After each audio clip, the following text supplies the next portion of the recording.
Yo, what's up, y'all? Back at it again, out here trying to get 3 degrees buffer.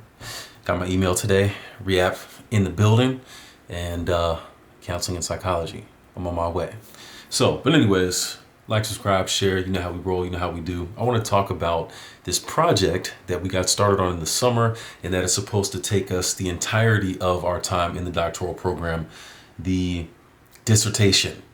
And the first step is coming up with a central research issue and a set of research protocols that we're going to use and refer to over the next few years.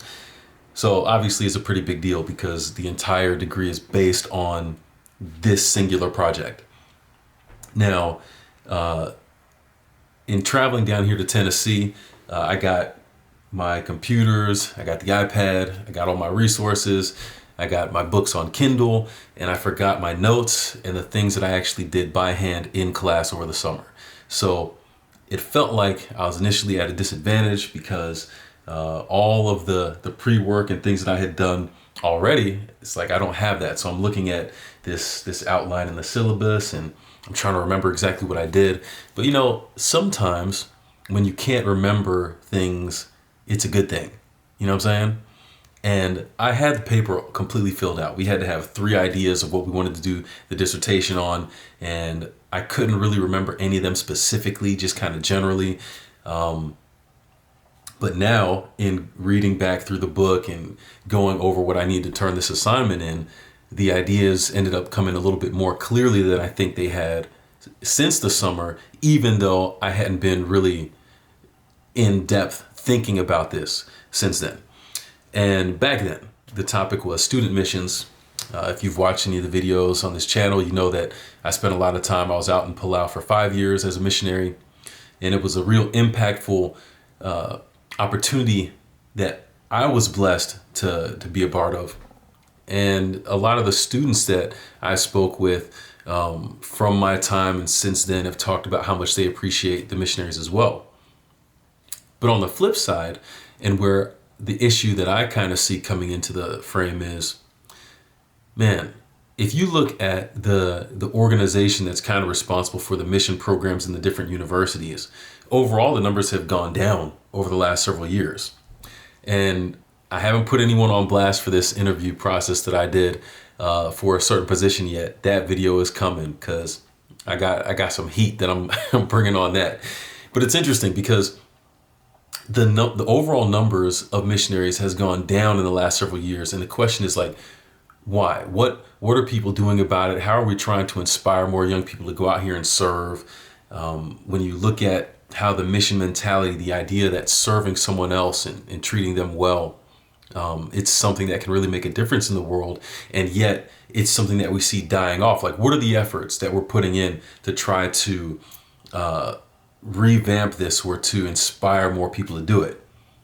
My questions kind of lie there. But really and fundamentally, when I thought about this research protocols, and the very first thing that we had to do was come up with a title and like, what's this whole thing going to be about? And all of the other issues, I know there was something I was thinking about, why don't schools put more resource into this?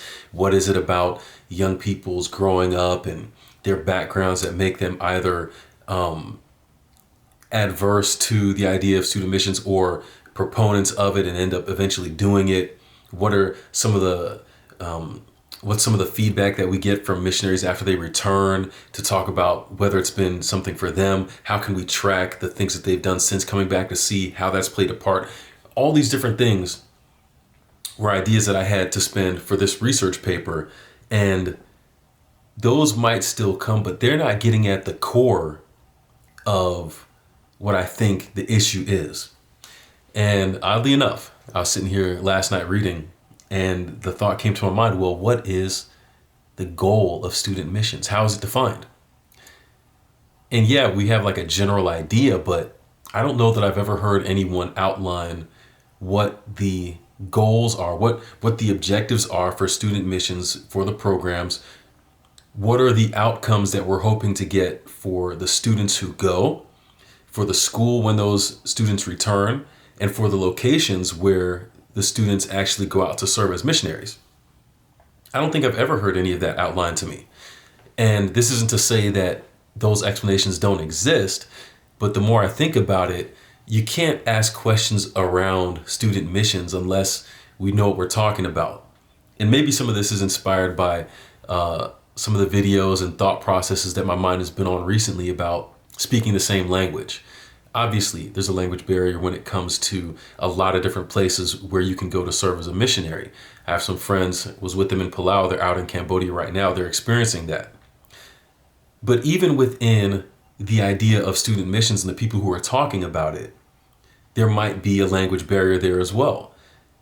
You know, for me to be such a big proponent of student missions, I think about it in a certain way, but other people that hear it and may not be interested are thinking about it in a different way. And maybe some of those people are thinking of it in the same way and they just don't like it. But have we ever had it defined that this is what this thing is and this is the purpose of it? This is what we hope to accomplish by this. If we can get close to that, then maybe we can start having better conversations, and then we can measure if it's meeting success or not. And then if we have it defined fully, then we can see if that definition needs adjusting or how we can better position it to accomplish the goals to meet the definition. So that, I think, is going to be the place where I spend most of my time with this particular research project, and my dissertation is going to be defining, I got the title of it somewhere. I think it's on the computer over there. But we are supposed to start these things with a very particular, a conceptual framework for da-da-da-da-da-da. And I think mine is a conceptual framework for defining the purpose of and the effectiveness of student missions. So that's where we're starting. That's where we're trying to go. And I'm going to read you some of my notes, some of the things that popped in my mind as I was reading through the book and trying to fill in some of the gaps that I'll need for this research protocols. We need the title, we need an introduction, we need a problem statement, we need to list out the objectives, we need to do a preliminary literature review. I will be doing that probably tomorrow. And this is where I'll get to see kind of what's out there, how people have defined this before, if they've defined it before, some of the background and what other authors have already talked about regarding this topic. I'm really interested to see what's out there for that. And then the methodology, which I'll probably end up doing on Thursday. This is figuring out, how am I going to get the answers that I'm looking for? How am I going to deal with this question that I have of defining student missions and subsequently the effectiveness of student missions? How am I going to determine whether or not I can prove these things or test these things? And then finally, there's references, and we're supposed to have, I don't know, probably like 100 or so different references. That it sounds ridiculous, but when you think that the dissertation is essentially a small book, and that for a lot of people these are more than a couple hundred pages, 100 is actually kind of lightweight. Some of the papers that I've done for my last couple of years in the master's program, they might have been no more than 20. I would say between 20 and 25 pages tops. And with those, I easily had more than 50 sources. So getting 100, I do not foresee any issue there as long as the information's out there. That's the thing. And it's actually, it can work both ways, because if there's a lot of information already out there for it, it can be good in the sense that I'll have more to kind of look through. Obviously, it's going to be more work, but it'll be nice to have more things to look through. It'll be good that there's a huge contribution on the topic already. But on the flip side, if there aren't that many sources that I can find, then it means that this has real potential to be something, a bigger contribution, because there's already less information for it out there. So either way, I think it should be good. I'm looking at it positively on both ends. Either people have a lot of these answers that I'm asking now already, and I'll be able to find more information on that, or I'll be able to contribute something new to the space that can be a benefit to it later on down the line. So I'm going to talk just about kind of why this topic is important to me as I kind of skim through this. I'm not going to go through all of it. But, I've talked a lot in my videos about how the sterile experience of growing up and having to do devotions and going to church and going to church school, it felt very rigid. It felt very, you do this at this time kind of a thing.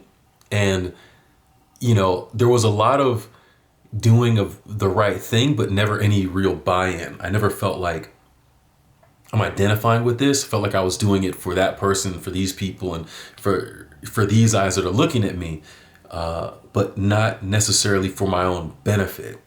I heard that I was supposed to get a benefit from doing it, but it wasn't something that I internalized. It was definitely something being done for the people around me and just trying to stay out of trouble, at least on the surface, while doing whatever I wanted on the back end, right? Going later on in my life, it wasn't until my mission experience where I realized how valuable service was in reaching out. Like, if you think of a cup, you can pour water into it and you can fill it up. There's this this vase on the table. You could pour this and fill it up with water, and as long as it's empty and it still has more room, sure, keep adding water to it. But it'll come to a point where you'll get to the top, you'll reach the brim, and there's no more water that you can pour into it. And at that point, what do? Well, for a lot of young people's spiritual experience, they just feel like they're getting poured into, and because there's nowhere for this new water to go, it just spills out over the side, and a lot of it is lost. It's wasted. A lot of those efforts are wasted. But if I take my spiritual experience and I take the things that I get and I start to pour them out to other people and share the things that I'm getting with others, now there's more room in here to pour more in, right? And that, to me, is the ideal of what the spiritual experience should look like. Not something where we continue taking in, but something where we gain some things and then we share those things, we act on those things, we serve on the basis of those things, and then we have room for more to be filled up with. And it's a cycle. It keeps on going. We should never be simply satisfied by all that we get. And a lot of times spirituality is that. We show up to church, we get our fix, we're good. And the same principles and all the stuff that we're raising our hands and celebrating about in church, we don't take those out into the streets or into the stores or into the places where we live and work and where we just come across other people. And I'm not even saying it from the standpoint of, you're on the subway, so you got to start preaching while you're out there. I'm not saying that. But can you show somebody by the way that you interact with people that there's something different about you? It's not hard. These days, it's not hard to do that. When you think of some of the interactions or the lack of interactions you have with other people, just in terms of common manners or respect or chivalry, whatever it might be, simple things that you can do will get people's attention, because a lot of people are not doing these things. And I think when it comes to Christianity and showing other people the love of God, it goes a whole lot further than just talking about the love of God. People want to see that. And people being able to see that makes a heck of a lot more of a difference than just what they hear about it. So that's why missions has such an important part of my experience. That's why it's so close to my heart and why I want to do this paper on it, because I didn't have an interest in spiritual things growing up because of my lack of service and the lack of mission mentality that I had.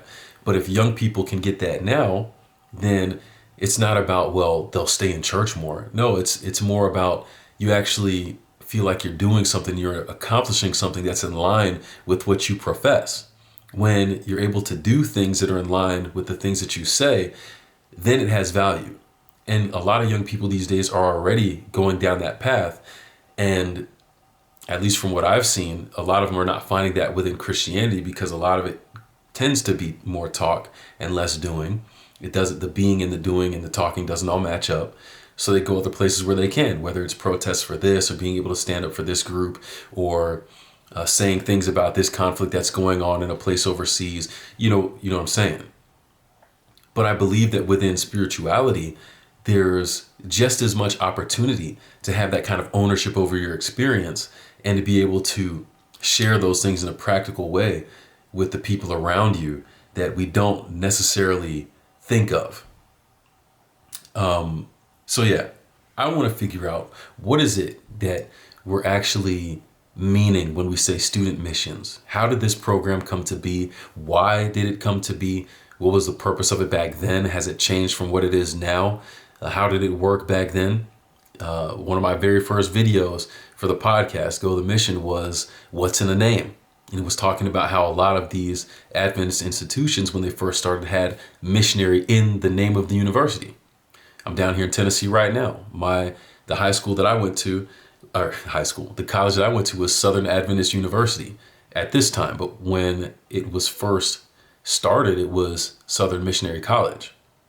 So you have this kind of phenomena where it started there and it went away from there. And, you know, there's so much to research, even as I'm talking it out loud in this video. Like, if the whole school was kind of focused on the mission mentality, when it changed, I guess you have mission being everything, a part of everything, and everyone who comes to the school understands that.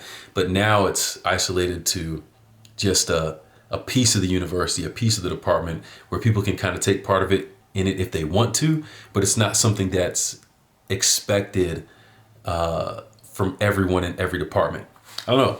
It's interesting. But this is what makes the paper actually fun, and that's what makes research fun, because you get to learn so much. So I'm looking forward to it. 300 pages or not, I'm looking forward to it. But that's the research protocols. This is something that I was supposed to be done a few weeks ago, and I wasn't. I'm not done yet, but I'm still excited for it.